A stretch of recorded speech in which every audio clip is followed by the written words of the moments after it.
Veterans are a burden on the system. At least that's the message that I'm getting from Donald Trump, Elon Musk, and Secretary of the VA, Doug Collins. See, they're planning 83,000 cuts to VA employees to save money. This country spent upwards of $6 trillion sending us to fight wars for them. $6 trillion over the course of 20 years, and we always had it.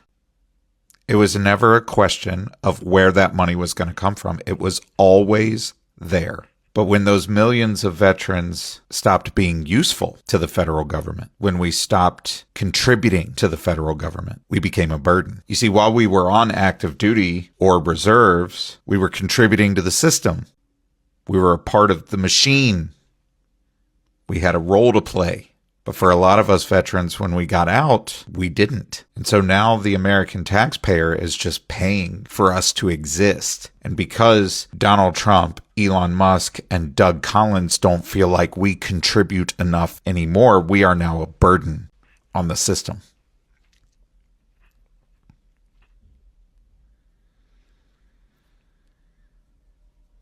"22 veterans every single day take their own lives, according to the VA. If we continue to not support veterans of all walks of life, that number is going to go up exponentially.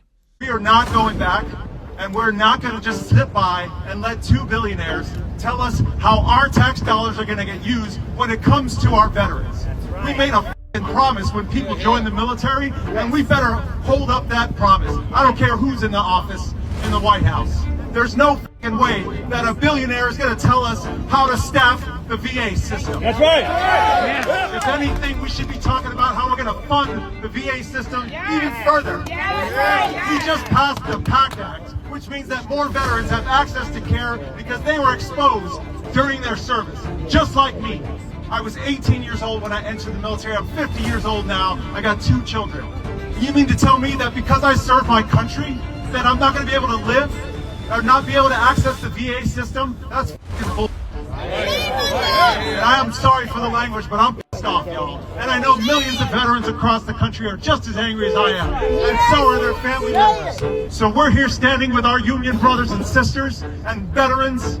Many of those union brothers and sisters are also veterans. We got a lot of work to do, y'all. But I'm telling you now, the members of Common Defense, the members of all these unions that are standing behind me are not going to let this shit go by.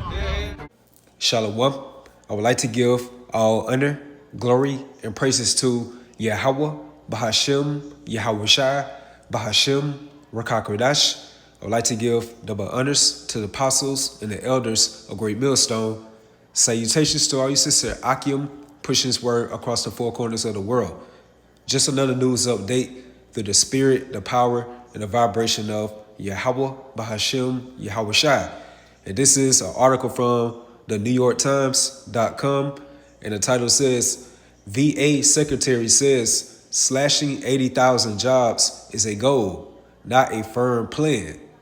And right here, as you can see, this is Doug Collins, and he's the Secretary of the Veterans Affairs. And this article came out on May the 6th, 2025.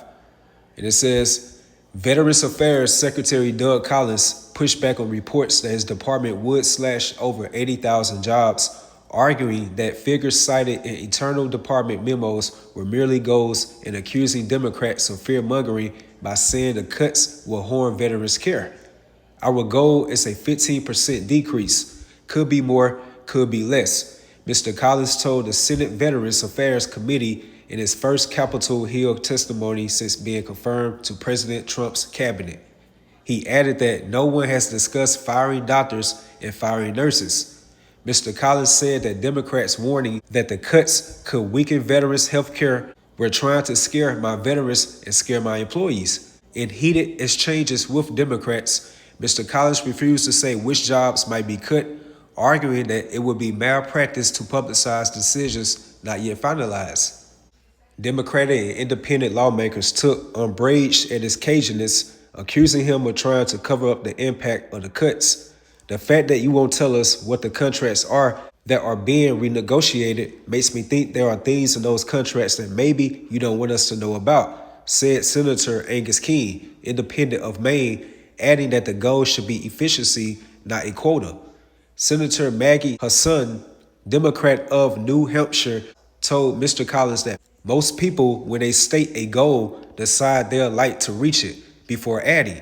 They cannot set out a goal and then get angry at us for asking what the impacts of that goal or those cuts will be. Democrats were not alone in voicing concerns. While most of the panel's Republicans offered support for Mr. Collins, Senator Jerry Moran, the panel's chairman, warned him that cuts should not be the goal. Mr. Collins acknowledged that errors had been made and said that staffers rehired to certain positions had since been exempted from cuts, but he denied that any of the cuts had undermined the department's work. Under questioning from Mr. Moran, Mr. Collins highlighted the example of the Veterans Crisis Line, arguing that he had always protected all those who actually answered the phone.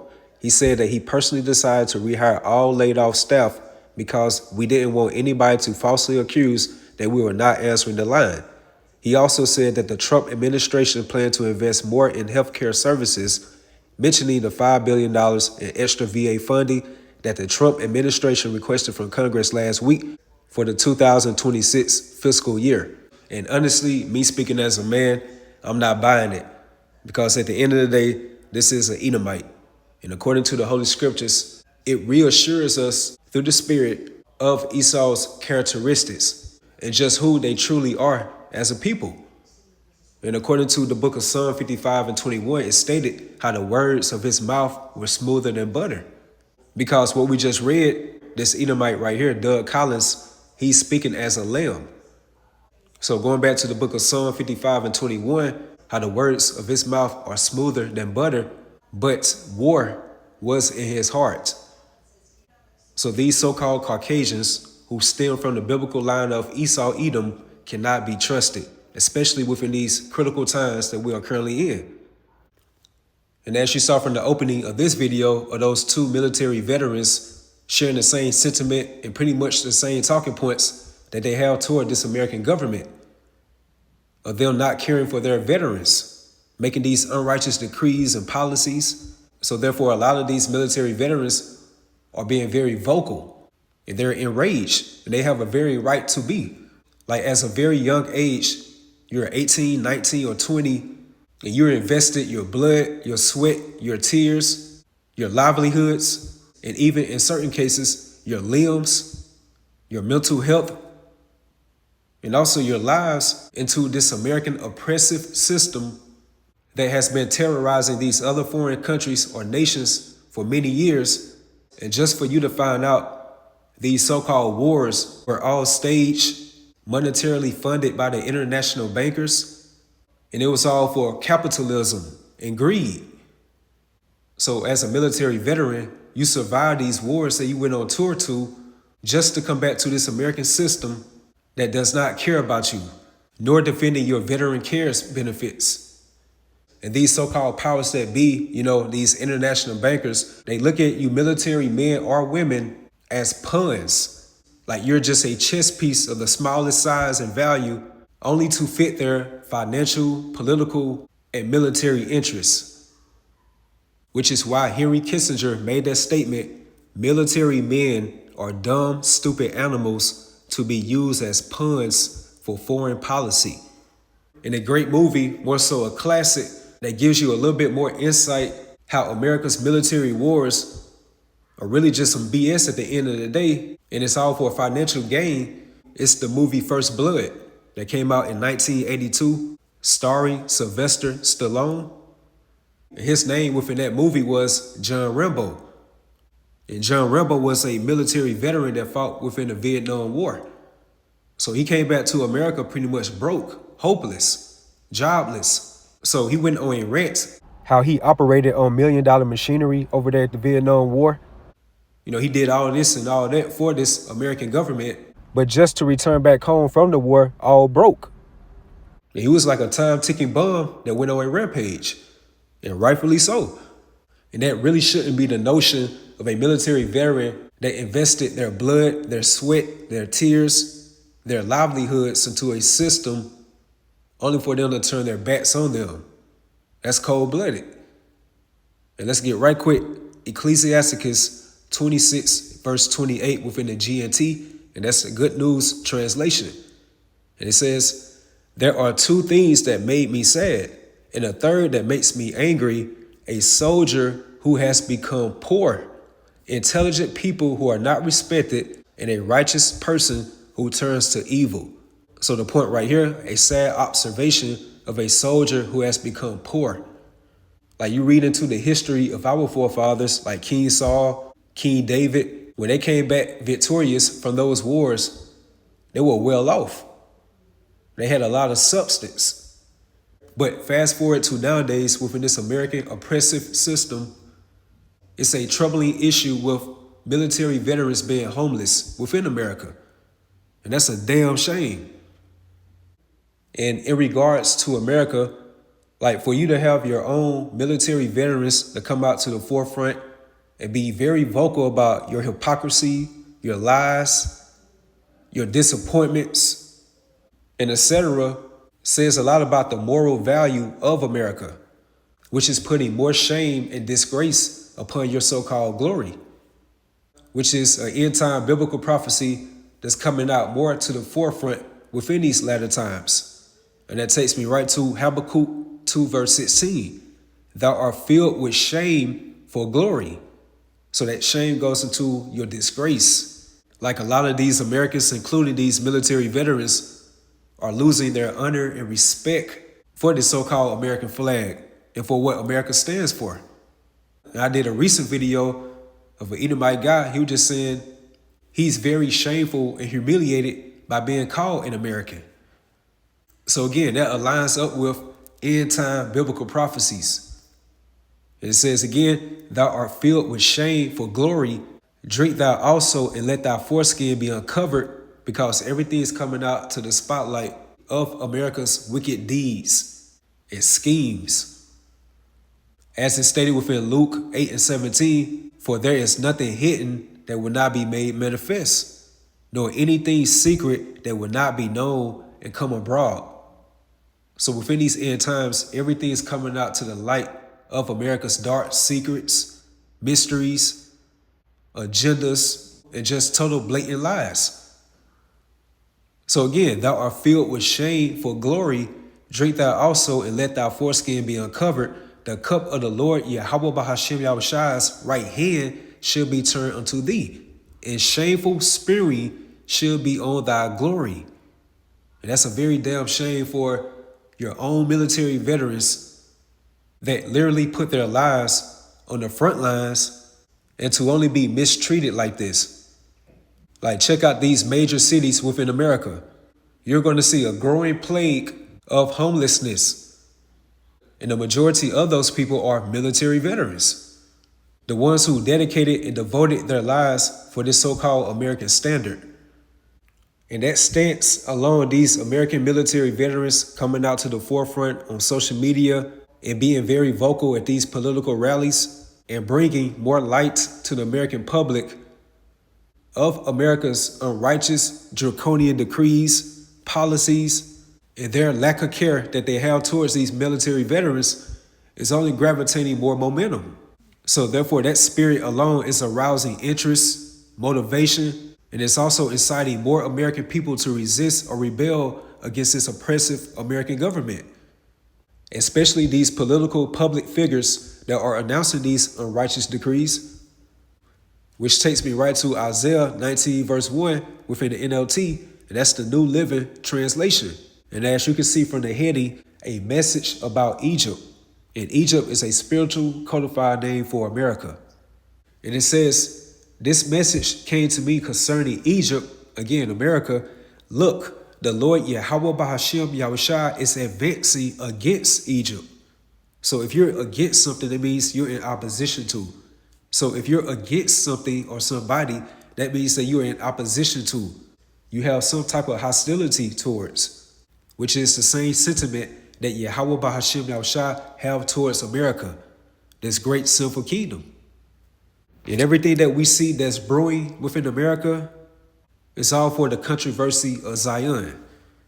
And I brought out an article within my recent video how 7 out of 10 Americans are bracing for job layoffs. And this growing epidemic is becoming so notable that it's called job layoff anxiety, which explains how Yahweh Bahashim Al-Shah is causing the burden of Egypt, because that word burden goes into like pressure, tension, strain, anxiety, depression, perplexity. Like more and more of Americans are concerned about their personal finances, job security, healthcare costs, political interests or concerns, and really just the overall current state of this American economy, because it's not aligning up with their so-called American dream. So therefore, the hearts of the Egyptians melt with fear. And here's the point that I stated, like the stance of these American military veterans are coming out to the forefront and being very vocal at these political rallies and tapping more into that spirit of rebellion against this American power structure. And it says right here in verse 2, I will make Egyptian fight against Egyptian. And again, that's referring to American against American. Brother against brother, neighbor against neighbor, city against city, province against province. And within today's terms, that would be called civil war, which is a war between citizens of the same country. And let's get right quick to prophecy within Mark, the 3rd chapter and the 23rd verse within the NLT. Yahushua called them over and responded with an illustration. How can Satan cast out Satan? He asks.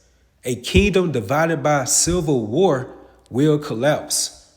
And everything within the city of confusion, aka America, is definitely collapsing. And more so, it's a controlled demolition or a collapse by the so-called powers that be. Because what they want at the end of the day, a global digital paradigm. So a kingdom divided by civil war will collapse. Similarly, a family splintered by feuding will fall apart. Hence, the different classes of families within America. You have the red states against the blue states, either conservative or liberal, Democrat or Republican. It all meets the line of division, separation. So therefore, this is the divided states of America. Verse 26, and if Satan is divided and fights against himself, how can he stand? He will never survive. And that's the overall notion for America. It will never survive because you're seeing nothing but splits, division, separations, which is all main key ingredients for a future collapsed society or kingdom. All right, so back in Isaiah 19, verse 2, I will make Egyptian fight against Egyptian, brother against brother, neighbor against neighbor, city against city, province against province. So again, that word against goes into like being in opposition to or having hostility towards, which is an everyday growing sentiment within America. Verse 3, the Egyptians will lose heart and I will confuse their plans, which links up with Ecclesiastes, the 12th chapter and the 3rd verse. How the grinders cease because they are few, which is referring to the workforce within America, hence the job layoffs, unemployment, and those that look out of the windows be darkened. So therefore, the future for America in trying to obtain the so-called American dream is being dimmed on a daily basis. A lot of people are really losing hope, being within that spirit of despair, and just straight totally bugged out, lost in the sauce. So again, the Egyptians will lose heart and I will confuse their plans. They will plead with their idols for wisdom and call them spirits, mediums, and those who consult the spirits of the dead. And I will hand Egypt over to a hard, cruel master. A fierce king will rule them, said the Lord Yahweh of heaven's armies. And that cruel Lord or master has to be Donald J. Trump. Like, look at these draconian executive orders that he has passed within office, and it only has been 100 days and some change. And these unethical and unrighteous decrees and laws or policies that this cruel Lord is coming in is only inciting more hatred and violence and rebellion within these Americans and to come against this American government. Which takes me right to 2nd Ezra, the 15th chapter and the 14th verse, and this is within the GNT. The world and the people in it are doomed. So America has an inevitable divine appointment unto judgment by Yahweh Bahashim Yahushai. Like it's no way that you can heal America or resuscitate it for it can return back into that golden age of America. Those so-called glory days are over because time and chance happen unto them all. Because eventually every empire falls. So how much more of America? So the world and the people in it are doomed. The war that will bring their destruction is very near, which is going to be the Battle of Armageddon, aka World War III. When our Lord and Savior, Yahushua, returns along with his heavenly host of angels, that's going to be the final battle. And it says, nations will arm themselves and fight against other nations. So within America, very soon, it's going to be class wars and also race wars. And here's the point, verse 16. There will be great political turmoil with one group trying to overpower another and gain control. And concerning Trump with these trade wars, hence this new tariffs plans, even on social media within the comment boards, you will see, well, you all voted for this.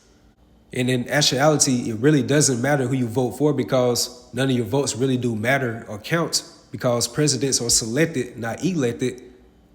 But the point that I'm making, that's inciting feud between the so-called Democrats and Republicans, which is a house being divided.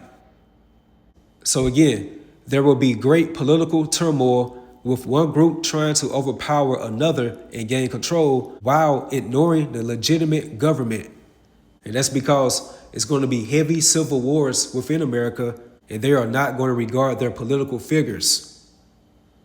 From your governors, your senators, your mayors, from the city council to the lawmakers, and even police.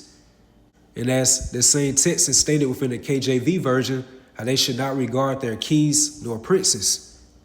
And that's because a lot of people are coming to the awakening of the 1% and how they're trying to obtain this NWO or this great reset. So of course, you know that the public cannot get their hands on this hidden or shadow government. So therefore, who will be next in line? These different political figures. And that pretty much concludes the lesson through the spirit. As you can see from the title of this article from the New York Times, VA Secretary says slashing 80,000 jobs is a goal, not a firm plan. And you already know by default, Esau, Edom cannot be trusted. That's why it's stated within Ecclesiasticus 12 and 10 to never trust thy enemy. And that's a commandment for us now in the knowing. And also 1 Thessalonians 5 and 3, for when they should say peace and safety, then sudden destruction coming upon them. So we will see how this will all pan out. And that's because we're supposed to measure our times diligently within itself. So with that, hopefully you all is edified, you all stay strong, keep pushing forward. Shalom.